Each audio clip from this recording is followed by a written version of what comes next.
నోటికి రుచిగా, కారం కారంగా ఏమైనా తినాలనిపిస్తే ఇలా ఒకసారి దొండకాయ చట్నీని ట్రై చేయండి. చాలా టేస్టీగా ఉంటుంది. ముందుగా ప్యాన్‌లోకి ఒక 15-20 వరకు పచ్చిమిర్చి వేసుకోవాలి. కొంచెం ఆయిల్ వేసుకొని బాగా ఫ్రై చేసుకోవాలి. పచ్చిమిర్చి ఫ్రై అయిన తర్వాత దొండకాయ ముక్కలను వేసుకొని ఫ్రై చేసుకోవాలి.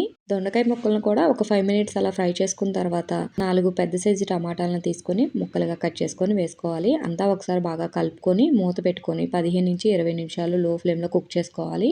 ఈ దొండకాయ ముక్కలు, టమాటా అంతా సాఫ్ట్‌గా కుక్ అయిన తర్వాత గ్యాస్ టర్న్ ఆఫ్ చేసుకొని కంప్లీట్‌గా చల్లారిన తర్వాత మిక్సీ జార్‌లోకి వేసుకోవాలి. 4, 5 వెల్లుల్లి రబ్బలు, నేను చింతపండుకు బదులుగా మ్యాంగో పౌడర్‌ని వేసానండి. ఒక స్పూన్ దాకా. రుచికి సరిపడినంత ఉప్పు వేసుకొని మెత్తగా గ్రైండ్ చేసుకోవాలి. నెక్స్ట్ స్టవ్ మీద ప్యాన్ పెట్టుకొని కొంచెం ఆయిల్ వేసుకొని పోపు దినుసులు, కరివేపాకు, ఎండుమిరపకాయలు వేసుకొని అంతా బాగా ఫ్రై అయిన తర్వాత కొంచెం పసుపు కూడా వేసుకొని అంతా బాగా కలుపుకున్న తర్వాత మనం గ్రైండ్ చేసుకున్న దొండకాయ చట్నీని ఇందులోకి వేసుకొని ఒక నిమిషం అలా కలుపుకొని గ్యాస్ టర్న్ ఆఫ్ చేసుకుంటే మనకి ఎంతో రుచిగా ఉండే దొండకాయ చట్నీ రెడీ అయిపోద్ది.